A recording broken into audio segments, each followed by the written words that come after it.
ঠিক আল্লাহ তাআলা ঠিক এই কথা বলতেছে আমাকে, অশান্ত নির্যাতিত মানুষকে আল্লাহ তাআলা বুঝাইতেছেন যে এই তুমি কি করো, ওয়ালিল্লাহি মা ফিস সামাওয়াত, ঊর্ধ্ব জগতের যা আছে সব আল্লাহ তাআলা, ওয়া মা ফিল আরদি, পাতাল পুরীতে যা আছে সব আল্লাহ তাআলা।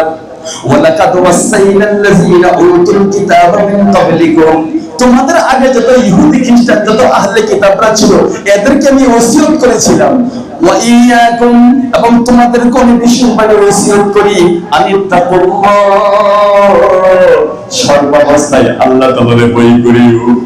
তোমাদের পূর্বে ইহুদি খ্রিস্টান এদেরকেও বলছিলাম আল্লাহ তাআলাকে ভয় করার জন্য, ও উম্মতে মুহাম্মদী তোমাদেরকেও বলি আল্লাহ তাআলাকে ভয় করো। এটা হলো আসল, এটাই আসল। সম্পদের টেনশন করো না, কে আমাকে হেল্প করলো কে আমাকে হেল্প করলো না, এটা টেনশন করো না। ওই এত বড় মহা যিনি, মহা অফুরন্ত ভান্ডারের মালিক যিনি, তোমাকে সহায় দেওয়া ওনার জন্য একেবারেই আসান সহজ। وَإِن تَكْفُرُوا فَإِنَّ لِلَّهِ مَا فِي السَّمَاوَاتِ وَمَا فِي الْأَرْضِ وَإِن تَكْفُرُوا, যদি আল্লাহর সাথে বিদ্রোহী করো বা আল্লাহকে অস্বীকার করো, فَإِنَّ لِلَّهِ, আবারও বলছেন, যেটা বেশি গুরুত্বপূর্ণ কথা, এটা কখনো কখনো নবীজি 3 বার বলতেন, এখানে এই কথা আল্লাহ 3 বার বলছেন। যদি কেউ আল্লাহ তাআলার কুফরি করে, নাফরমানি করে, فَإِنَّ لِلَّهِ مَا فِي السَّمَاوَاتِ وَمَا فِي الْأَرْضِ, মনে রাখবা আসমান জমিন এবং পাতাল ভূমিতে যা আছে সব কার? আল্লাহ। আবার বলছেন দ্বিতীয় কথা, টেনশন করো না। বলেন তো ওই সন্তান শুধু ওই মহিলার জন্য না, আমাদের জন্য? আমাদের দিলে কষ্ট আছে কি আছে না?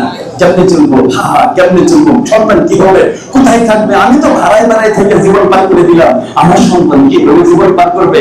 আপনার সন্তানকে আপনি বানাইছেন না আল্লাহ বানাইছেন? وَكَانَ اللَّهُ غَنِيًّا حَمِيدًا, আল্লাহ তাআলা হলেন ধনী, হামিদা, তিনি স্বয়ং প্রশংসিত। কেউ যদি আল্লাহ তাআলার ইবাদত করে, খুব বেশি ইবাদত করে, বলেন তো আনুগত্যের দ্বারা আল্লাহ তাআলার আল্লাহিত্ব বাইরে যাবে? কেউ যদি সমস্ত মানুষ মিলে যদি আল্লাহ তাআলা অবাধ্য হয়, তা আল্লাহ তাআলার ইলাহিত্ব কমে যাবে? আমার ইবাদতের দ্বারা, আনুগত্যের দ্বারা আল্লাহ তাআলার ইলাহিত্ব এটা বৃদ্ধি পাবে না, আমার বিদ্রোহীর দ্বারা আল্লাহ তাআলার ইলাহিত্ব কমবেও না। হযরত মূসা আলাইহিস সালাম উনি ওনার উম্মতকে বলছিলেন যে শোনো, তোমরা সব যদি আল্লাহ তাআলার বিদ্রোহী হয়ে যাও, তুমি যদি বিদ্রোহী হও, তোমার সব যদি আল্লাহ তাআলার বিদ্রোহী হয়ে যায়, আল্লাহ তাআলার কোনো ক্ষতি হবে না।